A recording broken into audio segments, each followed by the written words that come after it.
Hello guys, welcome back to my YouTube channel. My name is Toria Lope, and today this is going to be the continuation of my last video. Okay, so now in this content I'm talking about what to expect when you land in Canada. So sorry for my last video, it is not your approval for study permit. Your approval for study permit letter will be issued to you when you land in Canada. That letter is your correspondent letter, the letter which was issued to you that your application to study in Canada is approved, has been approved. That letter is what you have to come along with. While the study permit for you to allow you to study in Canada and for you to work in Canada is going to be issued to you at the port of entry by the immigration officer here in Canada. So please, you guys should not get confused. Oh, I made a mistake. Emma Binu, I'm sorry. Okay, your study permit approval letter will be issued to you when you come to Canada. So right now, let's get started. Hello guys, yeah, so I'm talking about what to expect when you land in Canada. So after all the old journey, you're finally in Canada. So any place you're having your first stop over, or even if it's your final stop, that is where your study permit is going to be issued. So like for me now, I had my first stop in Toronto because I still had to like fly down to Winnipeg.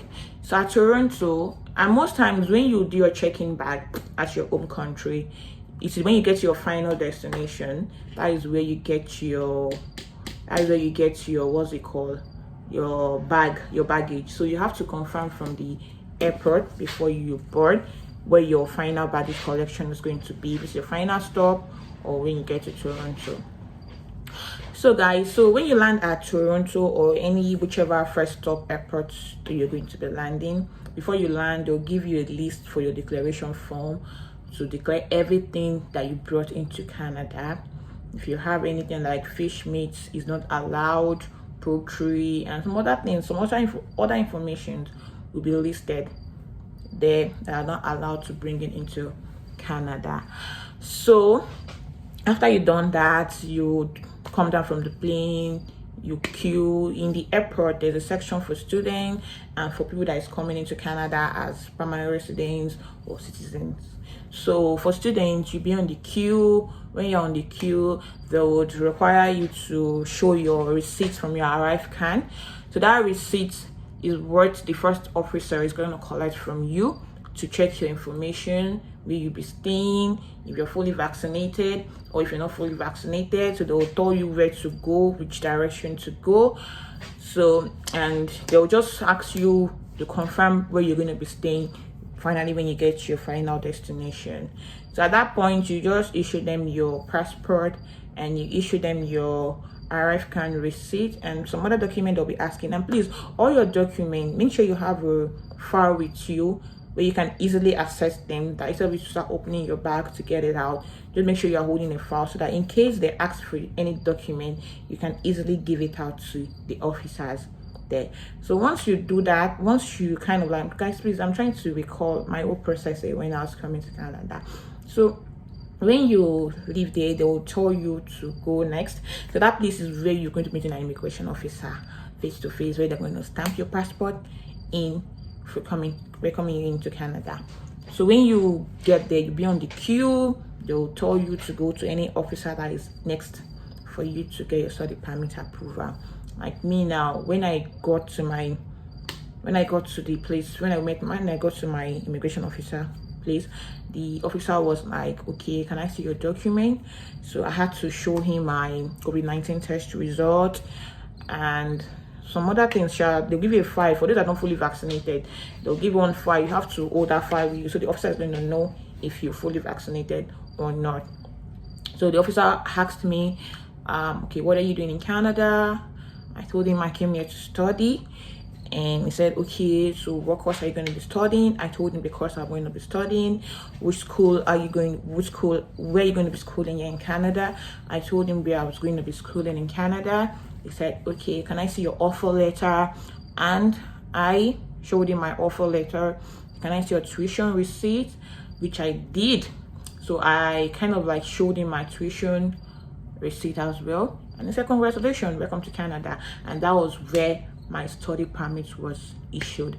And most times when they give you a study permit, you have to confirm again and check it very well if your name is spelled well, if your date of birth is spelled well, if you're allowed to work on campus and off campuses and stuff like that. So you have to check your study permits very well for most important details there, so that they are really correct on your study permit. And once your study permit is issued, they'll stamp your passport, and that means your entry, that they'll stamp your passport for you that you've entered Canada already.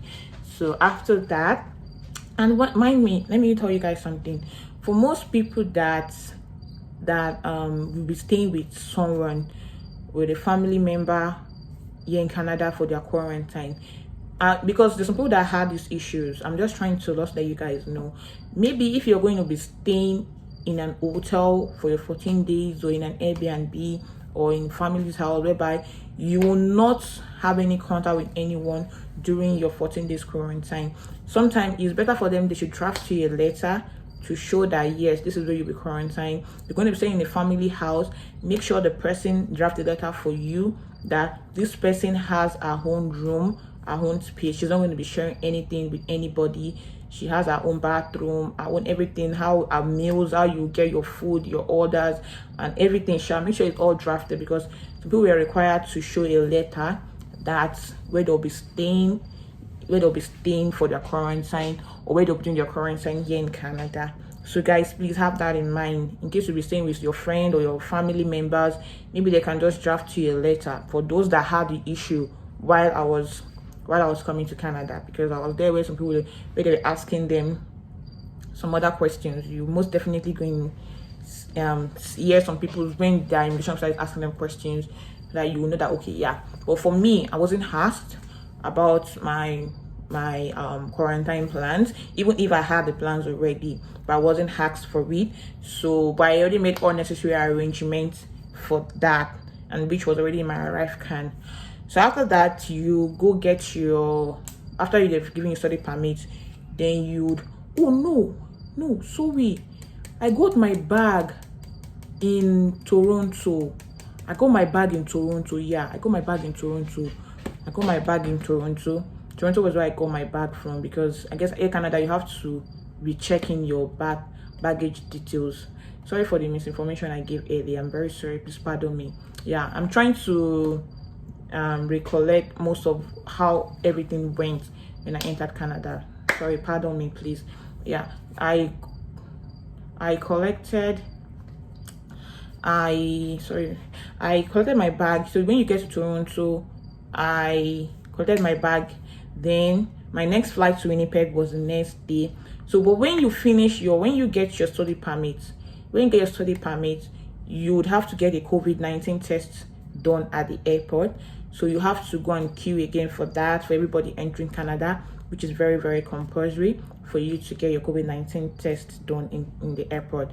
So you get that done. If you're fully vaccinated, they won't give you a test kit, but if you're not fully vaccinated, they'll give you a test kit, which you have to do on your day 8 during your quarantine period. You have to do the test again to make sure that you're negative.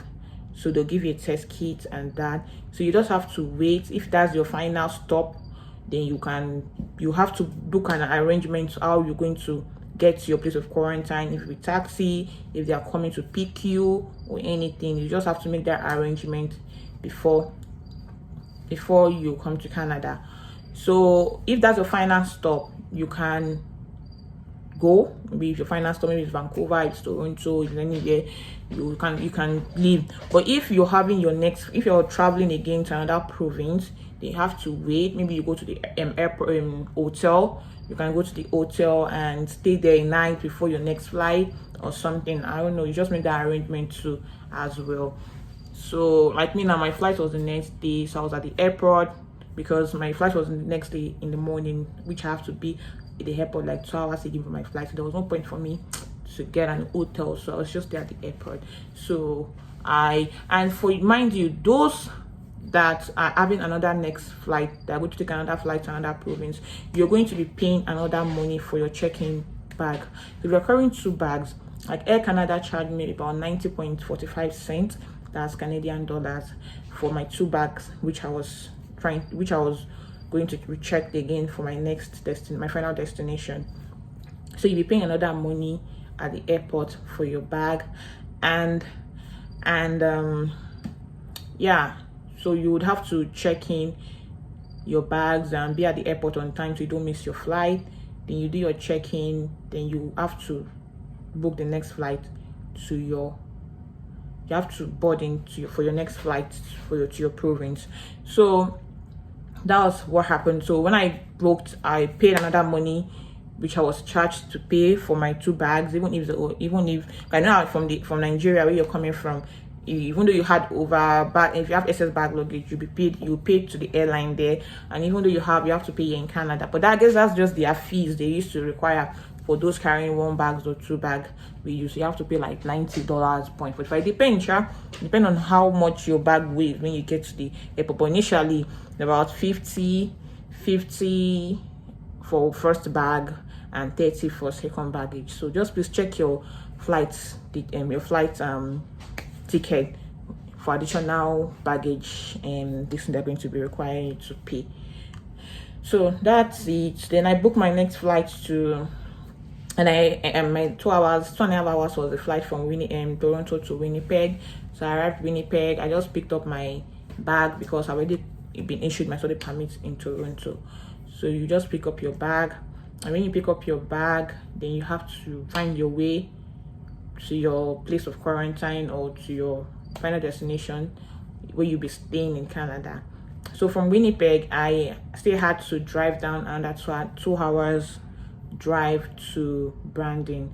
It was really a very long journey for me. Like, it was absolutely a very long journey. It was exhausting, it was tiring, it was everything. It was, at some point I was just like, God, this is a journey for me. It was very long. At some point I was tired, like, God, when am I going to finish, get to my place of quarantine and stuff like that. Sure, thank God. So I had 2 hours drive down to Brandon, and now I'm still doing my quarantine and my place of quarantine 9. Now hopefully I finish my quarantine very soon. Thank you so much for watching, and I would kind of like give you more information about more details too as well. Thank you so much for watching. Please like, subscribe, share, comment down below. If you have any other questions, please comment down below and I'll be glad to reply you. And like this video, subscribe and share. Thank you so much for watching. Thank you so much for watching. Bye.